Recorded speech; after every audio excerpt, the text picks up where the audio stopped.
ভারতকে সামরিকভাবে আরও শক্তিশালী করতে যাচ্ছে রাশিয়া। তাহলে কি নতুন ভূরাজনৈতিক পালাবদলের শুরু? যদি রাশিয়া ভারতের হাতে নিজের সবচেয়ে গোপন অস্ত্র প্রযুক্তি তুলে দেয়, তাহলে কি হবে? পশ্চিমা দেশগুলো যেখানে প্রযুক্তি ভাগ করতেও ভয় পায়, সেখানে রাশিয়া কেন ভারতের জন্য দরজা খুলে দিচ্ছে? এ কি শুধু প্রতিরক্ষার সহযোগিতা, নাকি এর পেছনে লুকিয়ে আছে এক নতুন বিশ্ব রাজনৈতিক সমীকরণ? চলুন তাহলে জেনে নেই তারই বিস্তারিত।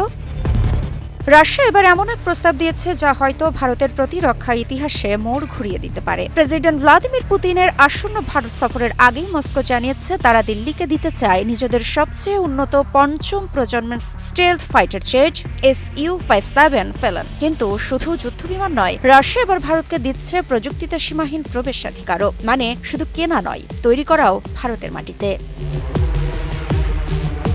সম্প্রতি এনডিটিভির বরাতে জানা যায়, রোস্টেকের সিইও সার্গেই চেমেভ ঘোষণা করেছেন, প্রথমে আমরা রাশিয়ার তৈরি Su-57 সরবরাহ করব, এরপর ধীরে ধীরে এর উৎপাদন ভারতে স্থানান্তরিত হবে। এই ঘোষণা শুনে প্রতিরক্ষা বিশ্লেষকদের প্রশ্ন, রাশিয়া কি আসলে ভারতের ভেতর দিয়ে পশ্চিমের বিরুদ্ধে এক নতুন প্রতিরক্ষা বলয় তৈরি করছে?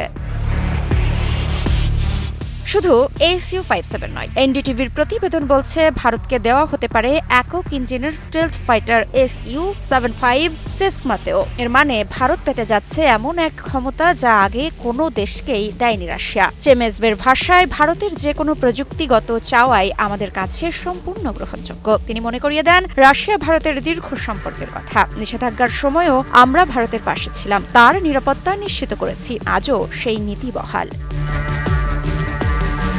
দুবাই এয়ার শো 2025-এ রোস্টেক্স জানিয়েছে রাশিয়া ভারতের জন্য খুলে দিচ্ছে পুরো পঞ্চম প্রজন্মের বিমান প্রযুক্তি ইকোসিস্টেম। এর মধ্যে রয়েছে ইঞ্জিন, সেন্সর, স্টেলথ উপকরণ, এমনকি কৃত্রিম বুদ্ধিমত্তা ও AESA রাডার প্রযুক্তিও। বিশ্লেষকদের মতে, যদি ভারতের প্রস্তাব গ্রহণ করে, তাহলে দেশটি পাবে এমন ক্ষমতা যা পশ্চিমা দেশগুলো বছরের পর বছর গোপন রেখেছে। মৃত্তিকা সিনহা বিশ্বাস, নিউজ 24।